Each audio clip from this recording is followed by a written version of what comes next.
Bro, listen to me, bro. Listen to me. This video was sent to me. Somebody said that, I guess you didn't see the 50 facts prove that Michael Jordan was a guy. First of all, bro, first of all, I don't want to watch this video because calling somebody a guy, bro, I don't, bro, listen. If you like Michael Jordan, that's cool. But, bro, calling this man a guy, bro, y'all, bro, I do not get y'all. Calling a human being God? Bro, y'all. I really don't want to watch this video, but bro said I had to watch this video. I'm telling you right now, bro, if this don't prove to me, shut up. Because to me, it's always going to be LeBron. But maybe this video going to change my mind. But man, like, bro, I'm ready to get into this. If you're new, don't forget to like, comment, and subscribe. Follow my Instagram at tv.doug. Yeah, let's see what he's This video is not going to be a bunch of stats that you already know. Like Michael Jordan won 5 MVPs, or he led the Bulls to 2 3-peats. No, this video has been made to give you... I wouldn't say he led them because he couldn't do it without Scottie Pippen and Dennis Rodman. You don't want to talk about the playoff record without Scottie Pippen, but... Stats that you don't already know. Stats that prove that Michael Jordan was not a human like us, but instead was more of the dick, bro. Oh my, I don't cuss. But bro, the riding is insane. He's not human like us, bro. Y'all don't understand what y'all be saying sometimes, bro.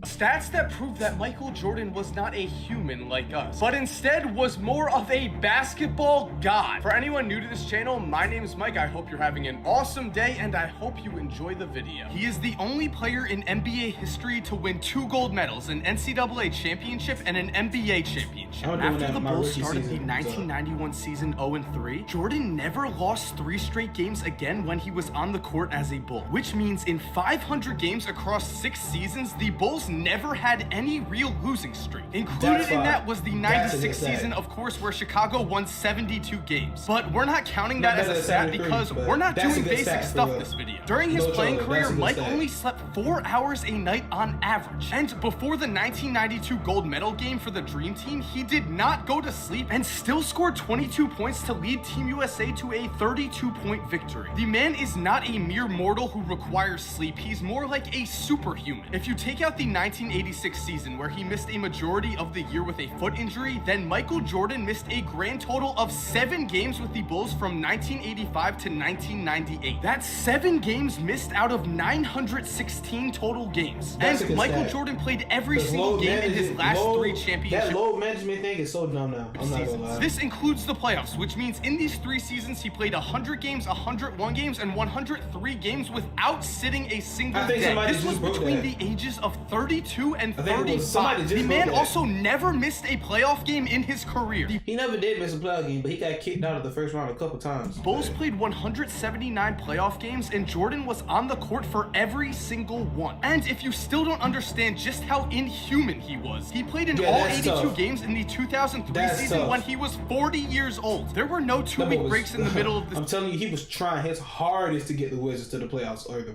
the finals or something, but nah, that team was trash. In the 2003 season when he was 40 years old. There were no 2-week breaks in the middle of the season for Jordan. Night in and night out, you could expect him to be on the court giving 100% effort, as demonstrated by the fact that in his time with the Bulls, Jordan only scored less than 10 points 1 time. And the one time he did score in single digits was in 1986, when he was recovering from a broken foot and only played in 16 minutes due to a minutes restriction. He still scored 8 points. His lowest points per game in a full season was 28.2. He was a 21-year-old rookie when he averaged those 28.2 points per game. His highest points per game average in a season was 37.1, a season in which he also averaged 5.2 rebounds, 4.6 assists, 2.9 steals, and 1.5 blocks a game. 2 months away from his 39th birthday, he became the oldest player in NBA history to score 50 points in a game when he dropped 51 points on the Hornets. And if you think all this man... He was 40 when he dropped that? Because LeBron gonna drop 60 when he's 45. Could do was score. Well, in 1989, the Bulls briefly experimented with Jordan playing point guard. While leading the offense, he dropped 10 triple-doubles in 11 games. A crazy amount, as in his entire career, he only had 28 triple-doubles. And in that span, he averaged 33.6 points per game, 11.4 assists per game, 10.8 rebounds per game, and 2.9 steals per game, but decided to move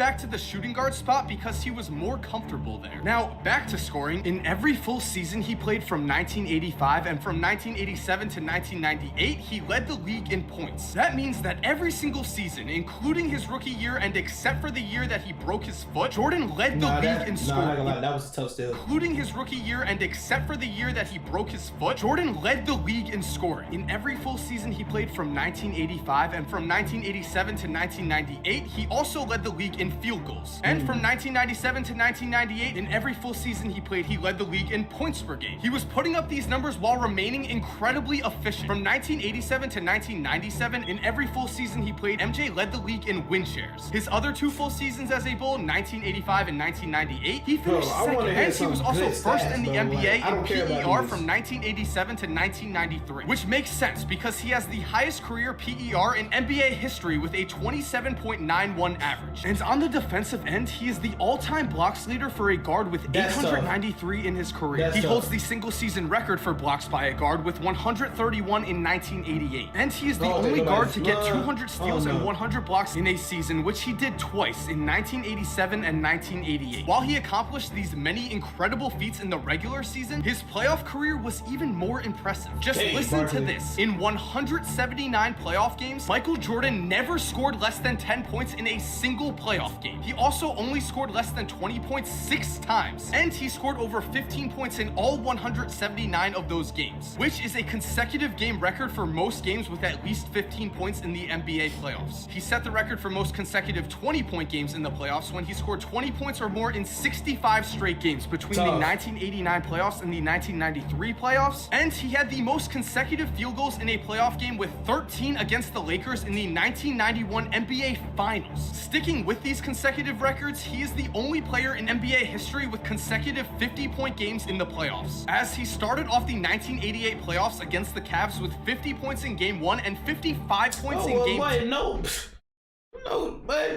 No wonder why he was getting 50-point games, bro. He was going against the Cavaliers. What? They suck.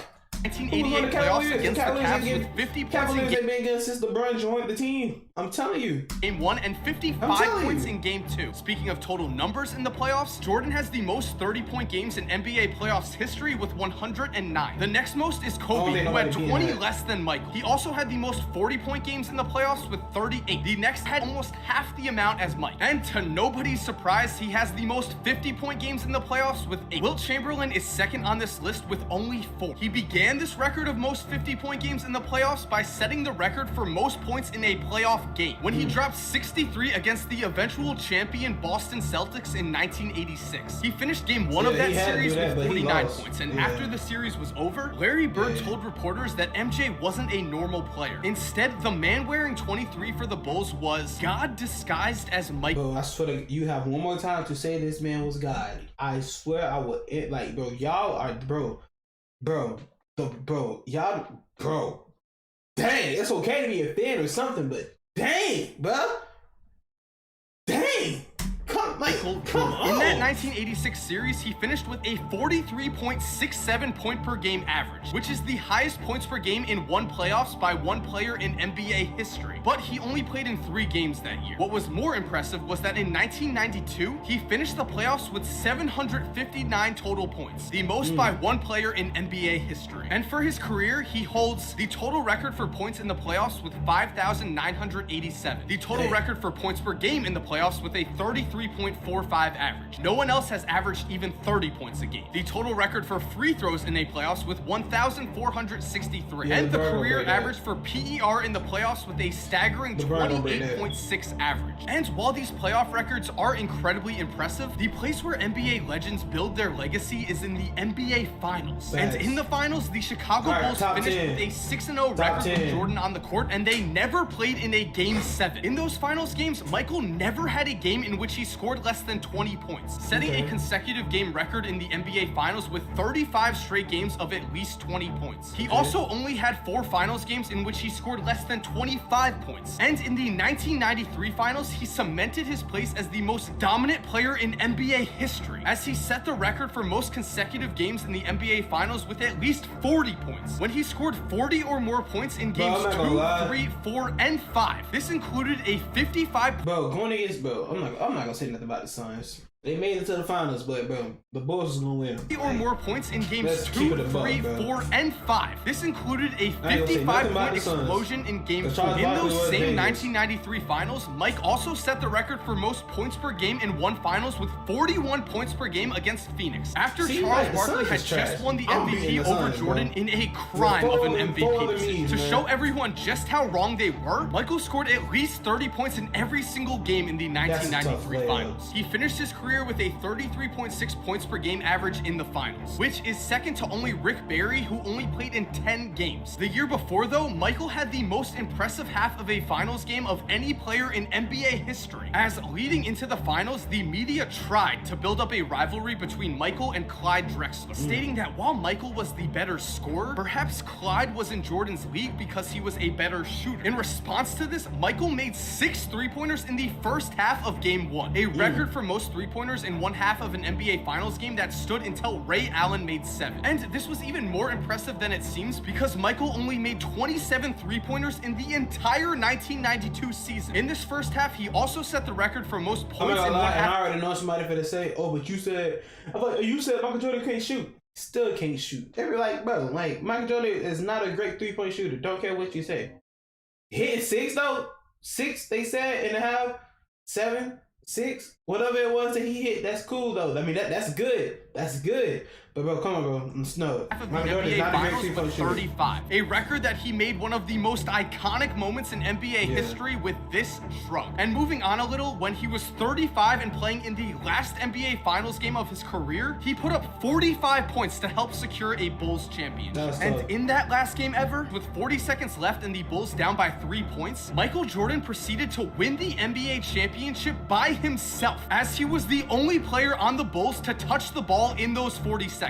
First, he drove the lane and scored an effortless layup to cut the lead to 1. Then the Jazz came down and gave the ball to Karl Malone in the post. Watch as Jordan steals the ball from Malone, then brings the ball up and calls for an isolation. From here, he would go on to sink a game-winning jumper that gave him his 6th and final ring. Which brings us to fact 50, and to finish this all off, the saddest fact on this list comes in 1996, where Michael Jordan led the Chicago Bulls to a finals-clinching win on Father's Day. In the locker room after the game, Michael collapsed in tears as he was overcome with emotion, proving that while he may have been a god on the court, he was very he done messed me up.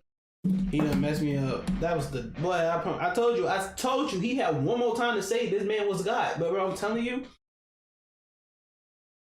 this proved absolutely nothing. Like, this is stuff that I've heard my entire life about Michael Jordan. It's like y'all just keep saying it over and over and over and over and over again. Like, bro, no, this man is not a god. Michael Jordan is Michael Jordan, bro, but he is a great basketball player. Just not better than LeBron James. Get that through your head. Get it through your head. But bro, stop. Like, bro, you can, I promise you, bro, I challenge you, bro. Just give me, somebody please send me one video. Send me one video. Like, and if that video shuts me up, I promise you I'll admit that he's better. But until then, I'm gonna keep doing this over and over. Now, if you enjoyed the video, which you probably didn't, don't forget to like, comment, and subscribe. Let me know down below what you want me to react to next. Don't forget to follow my Instagram at tb.dub. And man, I'm out.